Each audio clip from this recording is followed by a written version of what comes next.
안녕하세요. 이완희 목사입니다. 오늘은 웨스트민스터 신앙고백서 제17장 성도의 견인에 관한 주제를 함께 잠시 나누려고 합니다.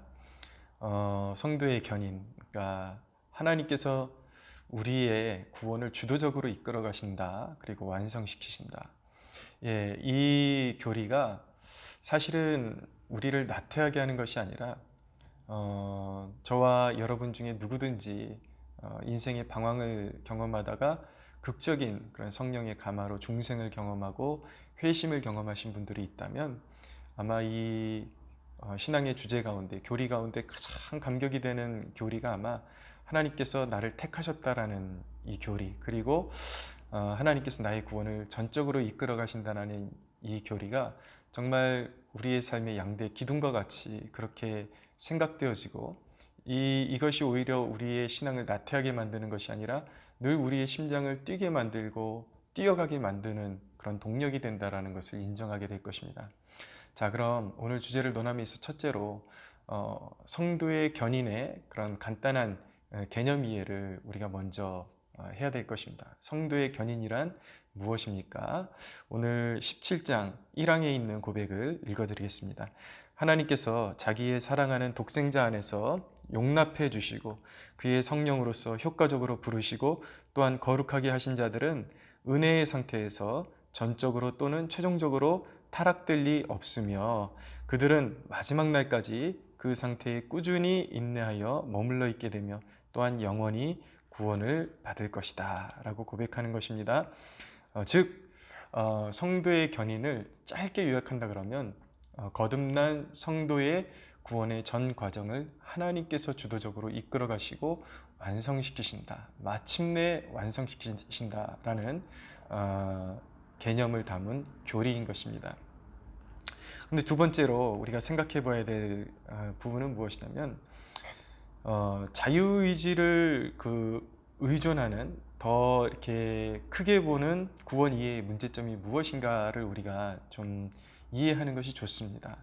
우리 가운데는 구원은 하나님이 시작했지만 인간이 자유의지를 가지고 행하기에 따라서 구원이 완성될 수도 있고 도중 하차될 수도 있다라고 그렇게 믿고 있는 사람들도 있습니다. 그런데 과연 구원이 하나님의 그런 주도권이 아니라 인간의 의지에 맡겨졌을 때, 그냥 단순히 행함에 맡겨졌을 때 과연 우리의 구원이 온전히 이루어질 수 있을까? 우리는 그 부분에 대해서 좀 고민을 해봐야 되는데 거기엔 두 가지 문제점이 있습니다. 첫째는 무엇이냐면 우리의 그런 신실함, 행함이 한결같지 못하다라는 것입니다. 우리 가운데 가장 그래도 신실해 보이고 가장 성실해 보이는 사람을 기준점으로 삼는다 할지라도 인간은 누구나 살아가는 데 있어서 어떤 인생의 굴곡을 만나게 되죠. 마음도 한결같지 못하고 열정도 한결같지 못하게 됩니다. 물론 다시 회복될 수도 있지만 불현듯 그 열심은 어떤 환경의 그런 상황에 따라서 그 열심은 바닥을 칠 수도 있고 굉장히 난항을 겪을 수도 있는 것이죠. 그리고 아무리 신실하게 살아간다고 할지라도 우리는 이따금씩 구원 이후라 할지라도 우리의 그 본성 안에 아직 죄된 본성을 그대로 가지고 있기 때문에 우리의 노력과 상관없이 언젠가는 반드시 죄악에 한 번씩 떨어졌다가 다시 회복되어지고 이런 일들을 반복해 가면서 이렇게 구원의 여정을 우리가 달리게 되는데, 만약에 인간의 자유의지의 구원의 그런 어떤 완성의 여부가 맡겨져 있다면 인간은 여전히 불행한 존재라는 것을 우리는 인정해야 하는 것입니다. 자, 두 번째 문제가 있는데 바로 인간 자체, 우리 자체가 여전히 구원에 있어서 무능하다라는 것입니다. 인간의 무능으로 인해서 하나님께서 우리의 행함에 의존하지 않으시고 오직 그 아들을 통해서 행하신 십자가의 은혜로 우리를 구원하셨는데, 만약에 구원의 은혜의 초입에는 십자가의 은혜로 우리를 들어서게 해 놓으셔놓고서 구원의 완성은 너희가 너희 힘으로 자유의지를 가지고 달려가서 완성해라 라고 하나님께서 그렇게 명령하셨다면 우리에게는 정말 난감하고 그보다 잔인한 일은 없을 것입니다. 그것은 전혀 복음적인 그런 생각이라고 말할 수 없는 것입니다. 하나님의 그런 절대적인 기준 앞에서 여전히 우리는 무능한 존재라는 것을 인정할 수밖에 없는 것입니다. 저는 최근에 다시 찰스 스펄전 목사님의 설교를 다시 섭렵하고 있는데 이 목사님의 설교를 읽어 나감에 따라서 제 나름대로 굉장히 절제하고 그리고 하나님 앞에 신실하게 살아가려고 노력하는 몸부림치는 사람 중에 한 사람이라고 생각해 왔음에도 불구하고 목회의 어떤 결실의 그런 유무를 일단 차지하고서라도 정말 성실하게 하나님 앞에 목회하려고 몸부림치는 종 중에 한 사람이다라고 스스로 생각했던 적도 많이 있었음에도 불구하고 이 찰스 스펄전 목사님의 설교집을 읽으면서 정말 하나님이 원하시는 목회의 걸림돌이 되는 것이 그 자체가 바로 내 자신이다라는 것을 다시 한번 깨닫게 됩니다. 얼마나 나의 그런 완고함과 즉각적으로 순종하지 못함과 내 자신을 내려놓지 못함으로 인해서 하나님의 성령을 회방하는 죄들을 많이 범했는지 저보다 더 예리한 그런 통찰력을 가지고 설교하시는 분의 그런 설교를 이렇게 읽게 되니까 제가 얼마나 나름대로 신실하게 살아보겠다고 몸부림침에도 불구하고 하나님의 그 절대적인 그 기준에 절대적인 그런 스펄전 목사님의 그런 사실은 해석보다도 하나님의 본질적인 기준은 더 완전하겠죠. 한 사람이 하나님의 말씀을 해석해 놓은 기준에도 제 삶이 미치지 못한다는 것을 알게 되는데 하나님이 무호하신 절대적인 기준으로 우리의 삶에 들이대면서 우리의 흠결을 찾아내신다면 우리가 어떻게 하나님 앞에 설 수가 있겠습니까? 갈라디아서 2장 말미에 보면은 사도 바울이 갈라디아 교인들에게 호소하면서 내가 하나님의 은혜를 패하지 아니하노니 사람이 의롭게 되는 것이 율법으로 말미암으면 그리스도께서 헛되이 죽으셨느니라 라고 고백하고 있는 것입니다. 우리에게는 철저히 전적으로 하나님의 은혜가 필요합니다. 구원의 초입부터 마지막까지 우리의 무능함에는 변함이 없는 것입니다. 본성적으로 우리가 하나님의 자녀로 거듭난 것은 맞지만 구원을 이루는 능력에 있어서 우리에게 선한 것이 없는 것은 여전한 것이죠. 그래서 우리에게는 철저히 성령의 비추심과 안내와 인도가 여전히 필요한 것입니다. 자, 세 번째로 그럼 올바른 견인에 대한 이해를 우리가 좀 정립하는 것이 좋을 것 같습니다. 이 성도의 견인 교리가 오해받는 것은 사실은 이것이 너무나도 크고 방대한 교리임에도 불구하고 한간에 세간에 알려져 있기로는 그 크고 방대한 이 주제를 너무나도 짧은 문장에 표현을 하려고 그러니까 참 많은 오해가 있는 것 같습니다. 그래서 성도의 견인 교리를 잘못 알고 있는 사람들은 그냥 단순히 이 개혁주의를 주장하는 사람들, 또 장로교 목사들은 그냥 믿으면 하나님이 다 알아서 하신다더라. 그냥 입으로 믿기만 하면 믿는다고 고백만 하게 되면 구원은 저절로 이루어진다더라. 그렇게 이제 비난을 하죠. 그러나 맞는 표현인 것 같지만 그 표현이 내포하고 있는 그런 면에서는 너무나도 이 체온 차이가, 온도 차이가 다른 것입니다. 단순히 그냥 믿으면 입으로 한번 고백하면 구원받는다라고 말하는 것이 아니라 구원의 한 인간이 구원의 여정에 수많은 사건과 사고들 그리고 여러 가지 우여곡절들이 일어나는데 그것을 최종적으로 그 모든 것들이 합력하여 선을 이루도록 역사하신 분이 하나님이시다라는 고백, 그 고백이 바로 견인교리의 이제 초점이거든요. 포커스거든요. 개혁교리는 사실 그 어떤 신학 체계보다 큰 바다와 같은 교리라고 말씀드릴 수가 있습니다. 결코 인간의 노력을 등한시하는 그러한 주제가 아닌 것입니다. 성경에는 힘써서 행하라는 명령이 참으로 많습니다. 그러나 힘써 행하는 것만으로도 안전한 구원이 이루어지지는 않습니다. 왜냐하면 우리의 구원의 여정 가운데는 인간의 의지로도 막을 수 없는 복병과 같은 재난, 불행들이 계속해서 일어나게 되어 있거든요. 열심으로 따진다면요, 이 켈빈주의에 헌신된 사역자들만큼 정말 행함과 진실함과 열심을 가지고 섬겼던 그 사례가 찾아보기 힘들 정도로 기독교 역사에 확고한 그러한 정말 자기의 몸을 불사른 주의 종들로 그렇게 기록이 남아 있습니다. 예, 우리가 알고 있는 미국 인디안 선교에 완전히 자기를 불살라서 헌신했던 사람, 데이빗 브레이너드 같은 사람, 정말 하루에 수시간씩 기도하면서 말 타고 달리면서 정말 자기를 돌보지 않고 너무나도 기도와 그 선교에 헌신한 나머지 너무나도 진이 빨리 그냥 쇠해버리는 바람에 그냥 너무나도 이른 나이에 죽음을 자초한 그런 사례가 되기도 하고요.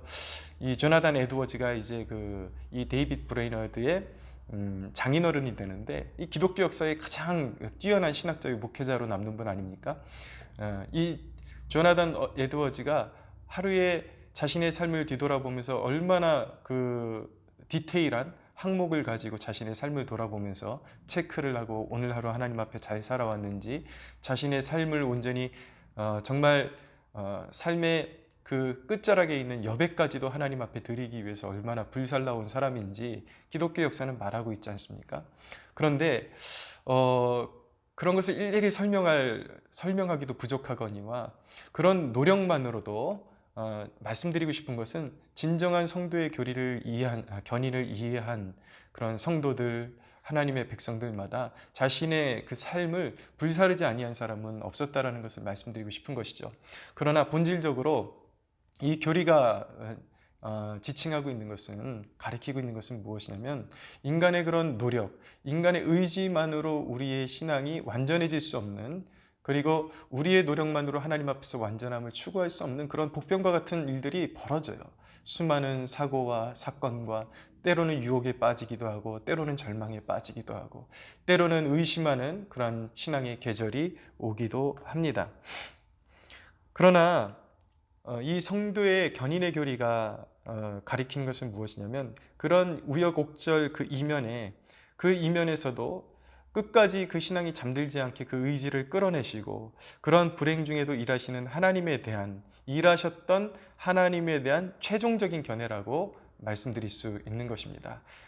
여러 가지 삶의 복잡한 이루 다 말할 수 없는 역경과 어려움과 때로는 내가 신실하는 어떤 영적인 전성기를 발휘할 때도 있었지만 때로는 신앙의 끝자락을 완전 밑바닥을 칠 때도 있었지만 어떤 그것이 징계이든 어떤 불행이든 아니면 어떤 좋은 일이든 열매 맺는 일이든 어떤 삶의 불가항력적인 개입을 통해서 다시 나를 일으켜 주시는 그런 사건들을 통해서 사실은 그 모든 것들을 합력하여 선을 이루신 그분의 발자취를 바라볼 때에 결국 거기에는 내 노력도 있었고 헌신도 있었고 모든 것이 있었지만 사실은 이것에 나 되게 하신 분은 다 하나님이시다라는 고백이 절로 나올 수밖에 없게 되는 것입니다. 그러니까 단순히 하나님이 하시니까 할 일이 없다? 그건 개혁교리가 아니에요. 그것은 잘못 이해하는 것입니다. 사실은 이 개혁교리를 가지고 열심을 내지 않는 그런 교리냐, 내지 못하게 하는 교리냐, 이런 것 자체 논하는 것 자체가 사실은 참 시대가 너무나도 어둡고 잘못된 이해로 가득 차서 불필요한 그런 이제 변호를 하고 있다. 정말 이 개혁 교리를 올바로 이해하고 성도의 견인 교리를 올바로 이해한 주의 종들이 얼마나 신실하게 기독교 역사의 가장 그런 어떤 부흥의 핵심 축에서도 하나님 앞에 쓰임 받고 얼마나 자신의 인생을 불사르며 살아왔는데 그런 말도 안 되는 그런 오해와 그런 비난들이 이 시대 가운데 만연하고 오히려 인간의 행위를 의존하는 듯한 그런 교리들이 유행하고 있는지 참 우려가 됩니다. 하나님이 끝내 이루신다라는 것은요, 우리가 하나님을 의지하면 얼마나 풍성한 구원을 이룰 수 있는지에 대한 그런 이해를 깨닫게 해주는 것입니다. 그러나 지식이 없이 우리의 순종이 없이 저절로 이상적으로 구원이 이루어진다라는 그런 뜻은 결코 아닌 것입니다. 오늘 그 17장 사망에 있는 내용 좀 읽어드리겠습니다. 사망은 이렇게 고백합니다. 그러나 성도들은 사탄과 이 세상의 시험을 받으며 그들 안에 남아있는 죄의 부패한 요소가 깊이 퍼지고 그들을 보존해주는 은혜의 방편들을 무시함으로 해서 중한 죄에 빠질 수 있으며 그리고 얼마 동안 그 죄 가운데서 거하기도 한다. 그로 말미암아 그들은 하나님의 분노를 사며 그의 성령을 근심케 하고 그들이 받은 바 은혜와 위로의 얼마를 상실하게 되고 그들의 마음이 강팍해지고 그들의 양심은 상처를 받으며 남을 해치거나 중상하여 일시적인 심판을 자초하게 되는 것이다.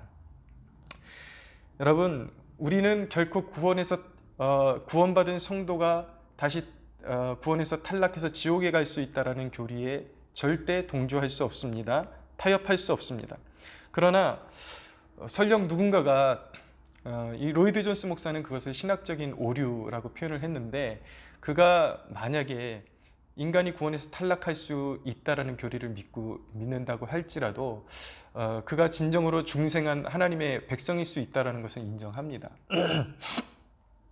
그것마저도 인정하지 않는 것은 굉장히 독단인 것이죠.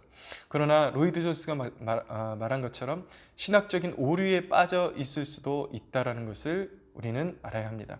그럼에도 불구하고 우리는 절대 구원에서 탈락할 수 있다라는 교리와 절대 타협할 수 없지만, 양보할 수 없지만, 그 양자 간에는 공통된 그런 지점이 있습니다. 그것은 무엇이냐면, 인간이 스스로가 게으르고 영적으로 부패하고 순종하지 않고 나태해졌는데도 불구하고 구원이 이상적으로 이루어질 수 있다는 것은 철저히 배격하는 것이죠. 그것은 인정될 수 없는 것입니다. 온전한 구원의 그런 혜택을 누릴 수 없다는 것은 공통적으로 인정하고 있는 것입니다.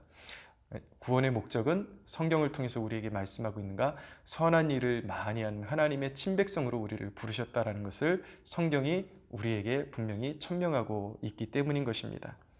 자, 마지막으로 네 번째로 이 견인의 교리에서 두 가지 적용점을 이제 발견하게 됩니다.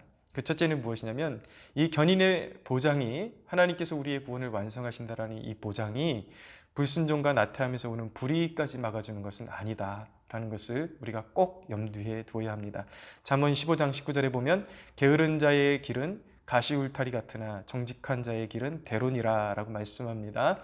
영적으로 게으른 자, 하나님의 말씀에 대해서 무지함의 자신을 방치하는 자, 항상 어떤 일이 있어도 기도하지 않는 자, 이런 자는 결코 그 심령은 정말 가시덤불로 늘 가려져서 염려와 근심에 눌려 살 수밖에 없는 것이고, 자기 자신의 그 구원의 삶을 완전히 그 황폐화시키는 그런 불행한 존재로 살아갈 수밖에 없는 것입니다. 그러나 부지런한 자가 되어서 항상 성실하게 말씀을 따르고 말씀에 순종하고 기도하는 일에 힘쓰고 하나님의 얼굴을 추구하고 모든 상황 가운데 하나님의 뜻을 분별하며 쫓아가려는 그 사람에게는 항상 하나님의 은혜가 해와 같이 두르고 하나님의 도우심이 나타날 수밖에 없다라는 것은 진리인 것입니다. 자, 두 번째 적용은 무엇이냐면, 그러나 견인의 교리는 우리의 연약함에 대한 최고의 위로라는 것.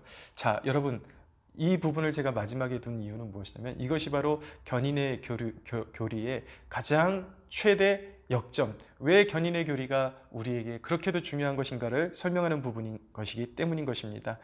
견인의 교리는 우리의 연약함에 대한 최고의 위로가 되는 것입니다.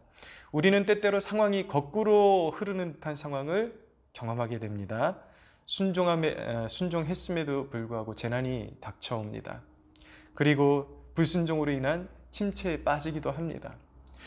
무언가 믿음으로 발걸음을 내디뎠음에도 불구하고 정말 상황은 다 우리가 원하는 반대로 흘러가는 듯한 상황도 심심치 않게 만나게 됩니다.